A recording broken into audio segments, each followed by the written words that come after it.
myself, Manju Sharma, Associate Professor in Maths, Government College, Kota. Dear students, जैसा कि last session में हमने differential equation के बारे में डिस्कस किया था कि डिफरेंशियल इक्वेशन किसे कहते हैं, ये कितने टाइप की होती है, किसी डिफरेंशियल इक्वेशन की ऑर्डर और डिग्री किस प्रकार निकाली जाती है, यदि किसी डिफरेंशियल इक्वेशन का सॉल्यूशन दिया हुआ है तो हम उस सॉल्यूशन से डिफरेंशियल इक्वेशन कैसे बना सकते हैं आदि के बारे में हमने अध्ययन किया था। आज हम first order first degree differential equation को सॉल्व करने के मेथड्स के बारे में स्टडी करेंगे। First order first degree differential equation की जनरल फॉर्म होती है dy/dx is equal to f of x y upon phi of x y, और phi of x y dy is equal to f of x y dx। इसकी simple form में भी m dx plus n dy equal to 0 है, जहाँ m n या तो x या y या x y दोनों के फंक्शन हो सकते हैं या कोई कांस्टेंट भी हो सकता है। m dx plus n dy equal to 0 यानी first order first degree differential equation को सॉल्व करने के लिए जो सबसे पहला मेथड हम डिस्कस करेंगे वह है separations of variable. m dx plus n dy equal to 0 equation को सॉल्व करने के लिए हम सबसे पहले वेरिएबल्स को सेपरेट करते हैं, यानी dx के अलॉन्ग x वेरिएबल वाली टर्म लेते हैं और dy के अलॉन्ग y वेरिएबल वाली टर्म लेते हैं, जिससे इक्वेशन की फॉर्म होती है f of x dx plus phi of y dy equal to 0। इसके पश्चात हम इंटीग्रेशन ले लेते हैं, जहाँ integration of f of x dx plus integration of phi of y dy equal to c, जहाँ से इंटीग्रल कांस्टेंट है। सेपरेशन ऑफ वेरिएबल मेथड्स को हम एक एग्जांपल के द्वारा अच्छे से समझ सकते हैं। एक इक्वेशन है dy/dx is equal to e की power x minus y plus x square e की पावर माइनस वाई।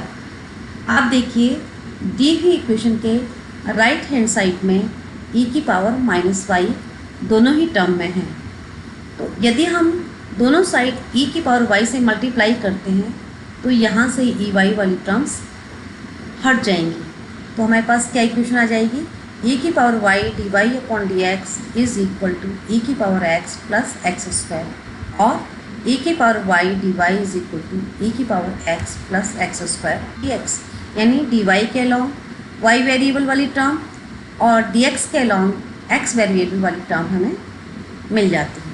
इसके पश्चात हम इक्वेशन के दोनों साइड इंटीग्रेशन लेते हैं, तो इंटीग्रेशन से हमें मिलता है e की पावर y का इंटीग्रेशन e की पावर y, e की पावर x का इंटीग्रेशन e की पावर x, और x स्क्वायर का इंटीग्रेशन होता है x³ अपॉन 3 प्लस c।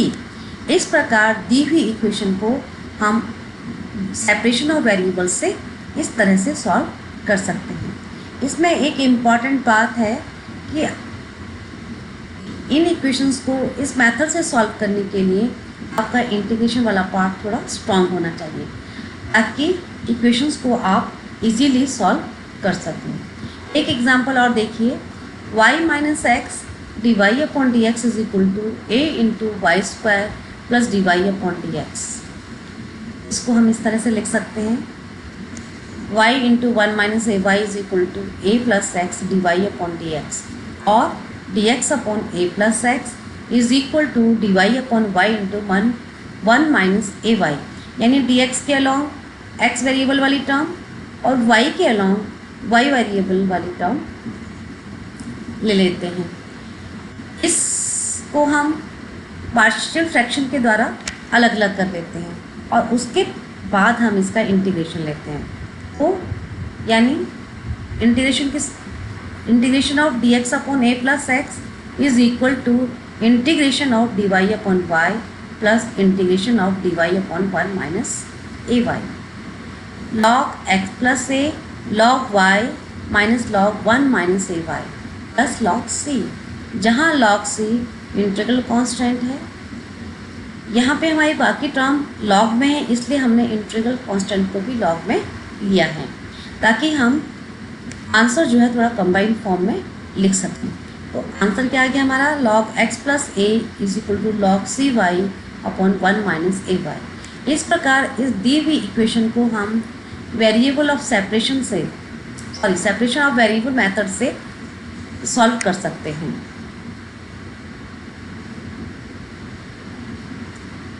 इसका ए, लेकिन सभी इक्वेशंस में वेरिएबल्स को हम डायरेक्ट सेपरेट नहीं कर सकते हैं। जैसे एक एग्जांपल देखिए कि dy upon d x is equal to 4x plus y plus 1 का होल स्क्वायर। आप इस एग्जांपल में देखिए कि x और y आपस में इस तरह से रिलेटेड हैं कि हम उनको सेपरेट नहीं कर सकते।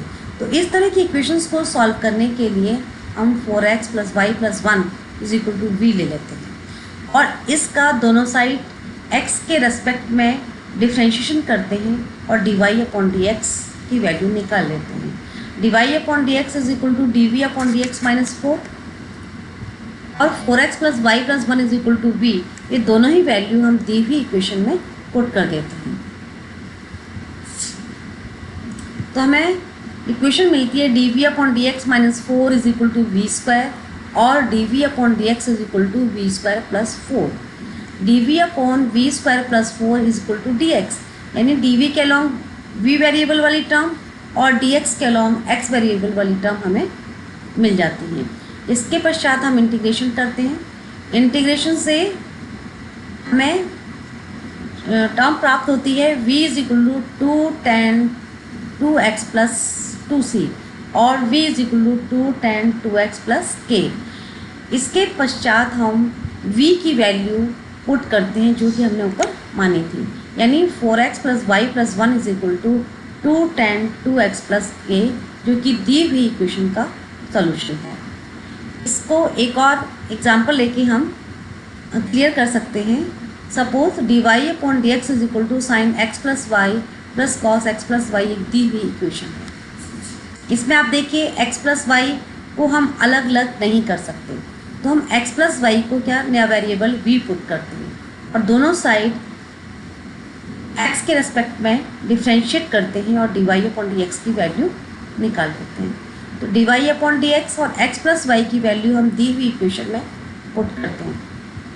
तो हमें इक्वेशन मिलती है dv upon d x is equal to 1 plus sine v plus cos v और dv upon 1 plus sine v plus cos v is equal to d x.